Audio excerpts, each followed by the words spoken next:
आज जो मैं कहानी बताने जा रहा हूँ उसे सुनकर आप भी ये सोचने पर मजबूर हो जाएंगे कि हर मिस्ट्री चीज़ हमारे इंडियन गांव में ही क्यों देखने को मिलती है। इस बात पर सोचना जरूर। एमपी के चिंदवाना डिस्ट्रिक्ट से 20 से 30 किलोमीटर दूर एक गांव है जिसका नाम दोना है। आज की पूरी कहानी इस दोना गांव के अंदर की है। समीर जो कि दोना गांव का रहने वाला है, वो अपना हायर एजुकेशन के लिए चिंदवाना के एक गवर्नमेंट कॉलेज में एडमिशन ले लेता है। वहाँ पर उसकी दोस्ती राजू और कपिल नाम के लड़के से होती है। समीर के घर से एक दिन उसके पापा का कॉल आता है कि तुम्हारी बहन की शादी की तारीख निकल चुकी है, तुम अपने कॉलेज से 2-3 दिन की छुट्टी लेकर घर आ जाओ, बहुत काम है। और जिसको तुमको इनवाइट करना है, अपने कॉलेज के दोस्तों को इनवाइट करना है तो तुम उनको भी इनवाइट कर सकते हो। समीर फिर राजू और कपिल के पास जाता है। उन दोनों को भी कहता है कि तुम भी 2-3 दिन की छुट्टी ले लो कॉलेज से, तुम दोनों भी मेरे साथ गाँव आ रहे हो शादी में। राजू कहता है कि किसकी शादी? फिर समीर कहता है कि मेरी बहन की शादी है गांव में 20 तारीख को, इसलिए कह रहा हूँ कि तुम दोनों छुट्टी ले लो, तुम दोनों भी मेरे साथ चलो। कपिल कहता है कि भाई गांव की शादी देखे तो बहुत अरसा हो गया, पक्का भाई तेरे बहन की शादी में हम जरूर से आएंगे। राजू भी कहता है कि भाई तू चिंता मत कर, 2-3 दिन पहले ही तेरे घर पर आ जाएंगे, तू चिंता मत कर, काम का टेंशन तो तू लेना ही मत भाई, तेरे दोस्त जो आ रहे हैं। समीर फिर गाँव आ जाता है। अपनी बहन की शादी की तैयारी में वो एकदम व्यस्त हो जाता है। 2-3 दिन ही बाकी होते उसकी बहन की शादी के। समीर को फिर कॉल आता है कपिल और राजू का कि भाई तू कहाँ है, हम तेरे गांव के कच्ची सड़क पर खड़े हैं, हमें लेने आ जा फटाफट। ये सुनकर समीर के पसीने छूट गए और घबराहट में कहा कि अभी जहाँ भी हो वहीं खड़े रहो, वहाँ से कहीं जाना मत, मैं फटाफट आ रहा हूँ तुम्हारे पास। कपिल और राजू सोचने लगे भाई इसने ऐसा क्यों कहा होगा। राजू फिर उस खंडर स्कूल की तरफ देखता है और कपिल से कहता है कि भाई वो खंडर स्कूल अच्छी दिख रही है, हम वहाँ फ़ोटो खींच सकते हैं। तो कपिल ने कहा यार आएंगे यार, टाइम मिलेगा तो जरूर से आएंगे, कैमरा किस लिए लेकर आए। फिर थोड़ी देर बाद समीर फिर बाइक लेकर आ जाता है उनके पास और उन्हें कहता है कि तुम्हें यहाँ नहीं आगे थोड़ा उतरना था, ये रास्ता ठीक नहीं है आने जाने के लिए, एक काम करो तुम फटाफट बाइक पर बैठो, हम बाकी बातें घर पर जाके करेंगे। फिर वो तीनों बाइक पर बैठकर घर के लिए निकल जाते हैं। फिर वो तीनों घर आ जाते हैं। राजू ने समीर से कहा कि यहाँ आकर बैठो हमारे पास, और तुम क्या बताने वाले थे उस जगह के बारे में। समीर ने फिर पूरी स्कूल की घटना बताई। वहाँ पर गांव वाले दिन तो छोड़ रात में भी नहीं जाते हैं। कपिल ने पूछा क्यों नहीं जाते, क्या कारण है। समीर ने कहा उस स्कूल में एक हादसा हुआ था, वहाँ पर 16 बच्चे और एक टीचर, क्लास चालू थी उस टाइम पर, तब पूरी स्कूल की छत नीचे गिर गई थी। उसमें वो 16 बच्चे और टीचर, टोटल 16 जने वहाँ पर अपना दम तोड़ चुके थे। वहाँ पर उन 16 जनों की मौत हो गई थी। तब से वो जगह पर कोई आता जाता नहीं है और गांव वाले भी कहते हैं कि वो जगह एकदम हॉन्टेड है। वहाँ पर जाते हैं तो बच्चों की चिल्लाने की आवाज़, अजीब व गरीब आवाज़, और हेल्यूसिनेशन होता है उनको कि कोई दिख रहा है, कोई पीछे से आ रहा है, कोई हमें रोक रहा है, कोई हमें इस रास्ते पर जाने के लिए मना कर रहा है। ऐसा सब गाँव वालों को महसूस हुआ। तब से गाँव वाले रात तो छोड़ दिन में भी नहीं जाते उस रास्ते पर। हमारे गांव में विकी नाम का लड़का था, उसे एक आत्मा देखी थी उस स्कूल के ठीक बाहर, लालटेन लेकर और धोती पहनकर, और चेहरे पर जैसे कि खून से लथपथ हुआ ऐसे चेहरे वाला आदमी को उसने देखा था। तब से उस रास्ते पर कोई जाता नहीं है। विकी के अलावा 2-3 जन ने और देखा था, वो 2-3 जन में मैं भी एक हूँ उस आदमी को देखने वाला, उस लालटेन वाले को। यह है पूरी कहानी उस रहस्यमय स्कूल के बारे में। अब तुम मुझसे वादा करो कि तुम मुझे बिना पूछे इस गांव में कहीं पर भी नहीं जाओगे। तब राजू कहता है हंसते हुए कि यार ये सब अंधविश्वास है, मैं ये सब चीज़ों पर विश्वास नहीं करता, जब तक मैं आंखों देख नहीं लेता। कपिल भी कहता है यार हाँ यार, आज के ज़माने में, साइंस एंड टेक्नोलॉजी के ज़माने में ये सब चीज़ों पर कौन विश्वास करेगा। समीर ने फिर गंभीर स्वर में कहा कि भाई इस बात को सीरियसली लेना, और तुम मुझसे वादा करो कि तुम बिना पूछे इस गांव में कहीं पर भी नहीं जाओगे, अगर जाओगे तो मुझे लेकर साथ में जाओगे, मुझे वादा करो। तब राजू को लगा कि यार थोड़ा मामला संगीन लग रहा है, कर देते वादा, चल कपिल कर दे। तो दोनों ने फिर वादा कर दिया भाई तुझे लिए या तुझे बिना बताए इस गाँव में कहीं पर भी घूमने हम नहीं जाएंगे। अब खुश फिर वो तीनों अपनी शादी की तैयारी में लग जाते हैं। शाम का समय था, ये तीनों मस्ती करते हुए अपना खाना खा रहे थे और कल की तैयारी की बातें कर रहे थे। रात का सोने का समय था और राजू और कपिल के दिमाग में खुराफाती आइडिया आता है कि क्यों ना हम उस स्कूल में जाकर मस्त फोटो क्लिक करके आए। रात के समय मस्त फोटो आएंगी और हम समीर को सरप्राइज देंगे। और उसका वादा यार आज के ज़माने में इतनी बड़ी बात नहीं होती है। ये सोचकर उन लोग ने फिर एक प्लान बनाया कि हम स्कूल में जाते हैं। तो उन्होंने समीर की बाइक की चाबी ली धीरे से और बाइक लेकर उस स्कूल की तरफ निकल जाते हैं, कैमरा और लाइट लेकर। कि मस्त फ़ोटोज़ खींचेंगे, वीडियोस उतारेंगे और सोशल मीडिया पर डालेंगे।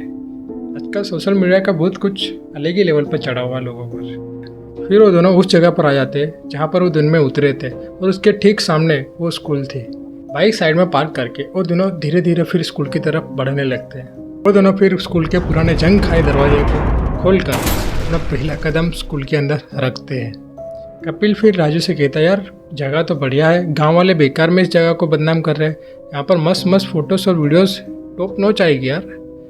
कपिल के पास कैमरा था, वो वाइड एंगल में पूरी स्कूल की फ़ोटो खींच रहा था। फिर वो धीरे धीरे आगे बढ़ते हैं फ़ोटो खींचते खींचते। राजू को फिर बच्चे की हंसने की आवाज़ आई। राजू ने फिर कपिल से कहा कि तुमने उस आवाज़ को सुना? कपिल ने कहा, कौन सी आवाज़? मैंने तो नहीं सुना। अरे वो बच्चे की हंसने की आवाज़ तुमने नहीं सुनी? कपिल ने कहा, यार मैंने नहीं सुनी यार, क्या बात कर रहा है? तब कपिल ने कहा कि यार तेरा वहम होगा, तू इस बात पर ध्यान मत दे। फिर अचानक से एक पत्थर गिरने की आवाज़ आती है। ये आवाज़ अब कपिल और राजू दोनों ने सुनी थी, पर उन लोगों ने ये आवाज़ को इग्नोर करते हुए अंदर की तरफ चले जाते हैं। कपिल फिर अपनी फ़ोटोज़ देख रहा था कैमरे के अंदर, और उस फोटो में कपिल के ठीक पीछे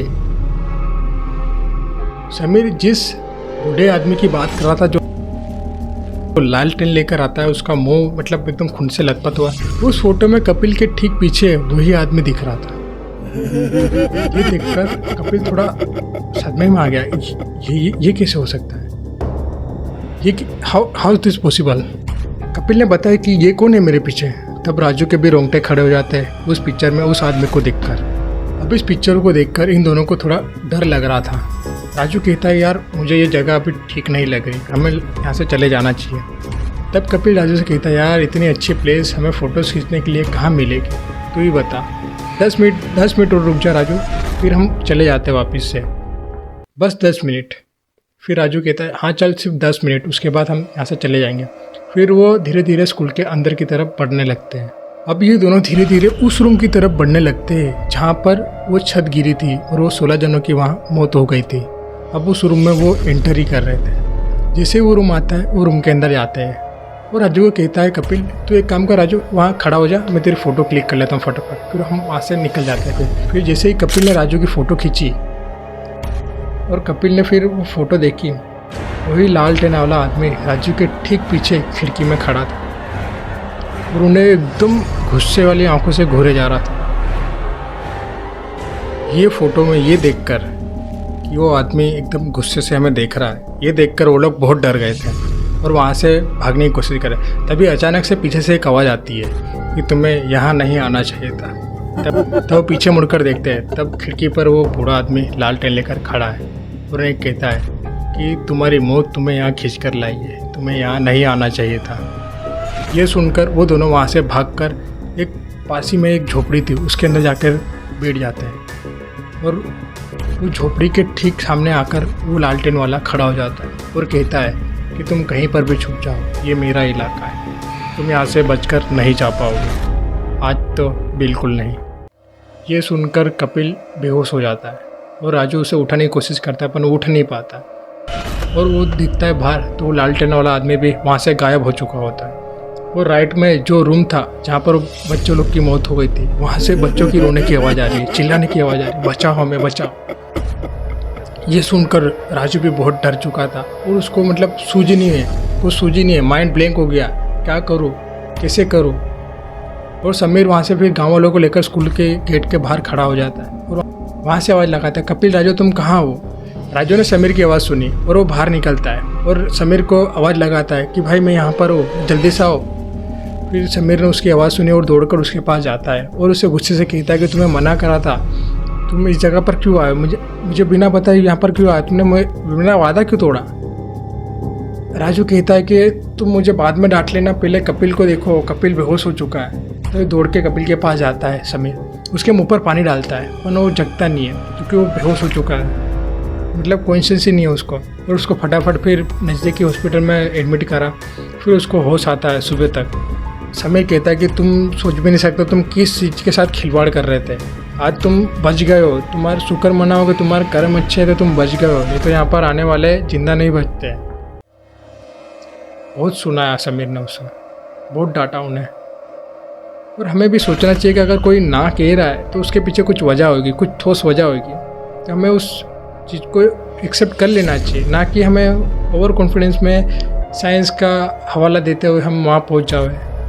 हमें नहीं पता है वो एंटिटी के बारे में, पैरानॉर्मल चीज़ें होती है या नहीं होती है, क्यों हमें उससे पंगा लेना। छोड़ो ना बात, पर ना आजकल की जनरेशन अलग ही लेवल पर चलती है। सोशल मीडिया जो दौर चल रहा है, हवाबाजी जो करनी है।